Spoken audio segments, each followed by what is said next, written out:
It was a beautiful June summer day. I was living in Winnipeg, where I was raising my children. I was working as a municipal administrator, and I had a meeting scheduled in Morris, Manitoba, which is just a little ways out of Winnipeg, on one of the straightest highways in the world. It's a highway that can best be described as being able to watch your dog run home for 6 weeks.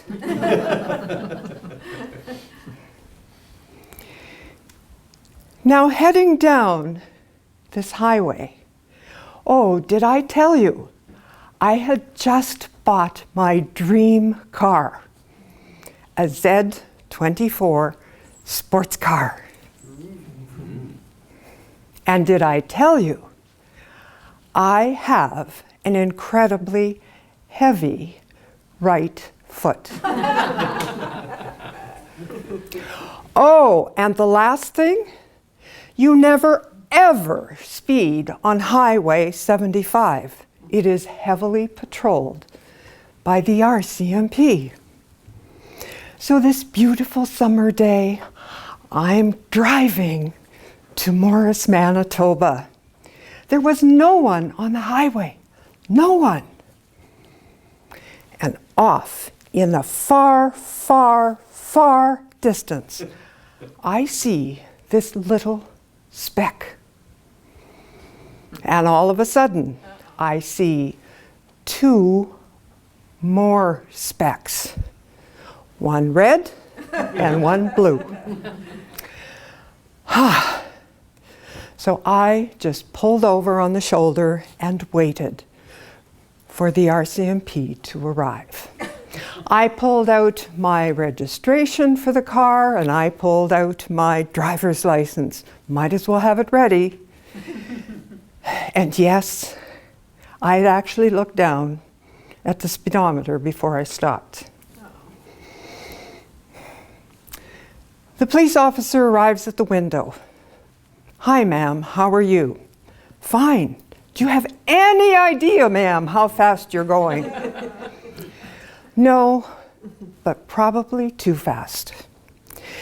He said, "Could I have your credentials?" Handed them to him. Then he bends down and he looks in the back seat of my car.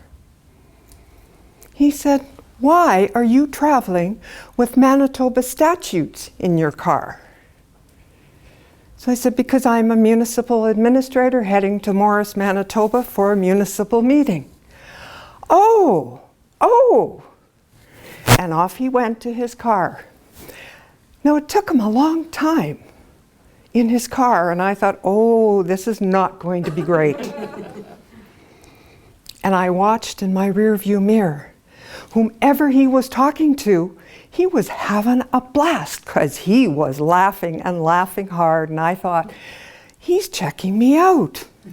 He's checking out to see if I was actually telling the truth. He comes back to the car and he has this pink piece of paper. He hands me the paper and he says, "Ma'am,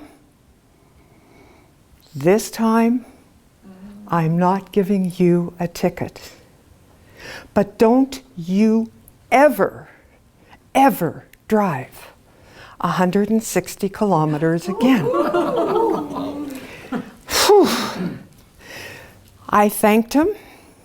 I took the piece of paper from him, and then I made a mistake. I said, "Officer, how long is it from here to Morris, Manitoba?" "Well, ma'am, it depends entirely on how fast you drive." So I thought, okay, he's going to be watching me. So I folded up this pink piece of paper into the smallest square I could possibly make, and I put it into my glove compartment. And I creatively forgot about it. Went to the meeting. The rest of the week went fine. And then it was Saturday morning. and one of my sons asked if he could borrow my car. I said, sure, not a problem. All of a sudden, I hear this, Mom! Mom! What's this? And in he comes with the pink piece of paper. And what I had clearly been avoiding in sharing my moment of truth with my children about being stopped and driving 160 kilometers was right there in my face. How fast were you going, Mom? What did you say to us when you bought your car? That none of us were ever supposed to speed in your car? And what did you do? And then you didn't have the courage to tell us? So there I was, caught in my own circle of avoidance. I said, yes, I'm sorry, and I did speed. Well, I don't care if you're sorry. You're grounded for the rest of the weekend. And I'm taking your car to make sure you're not going to speed. And I was grounded for the rest of my weekend. So, ladies and gentlemen, where is it in your life that you might be avoiding a moment of truth, of really stepping into who you are and just speaking it?